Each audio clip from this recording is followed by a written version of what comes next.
আপনারা দেখছেন Bankura TV breaking news. Bankura টিভিতে আপনাদের স্বাগতম।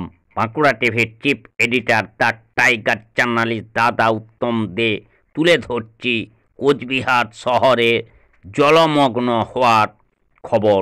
ভোর 4টে থেকে টানা বৃষ্টিতে কোচবিহার শহর জলমগ্ন। শহরের 20টি ওয়ার্ডেই জলমগ্ন।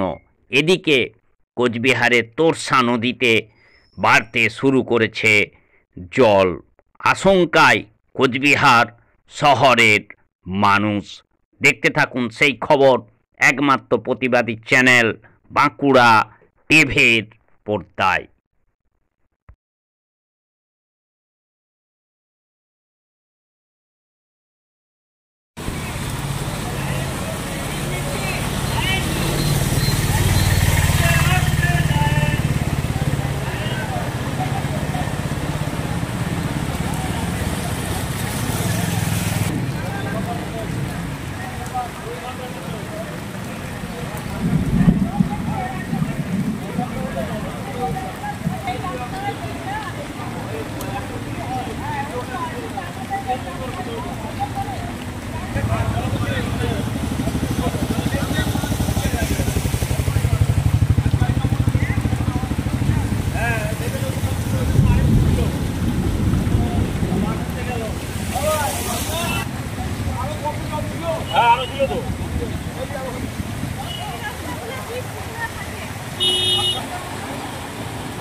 তোমারটা যাবে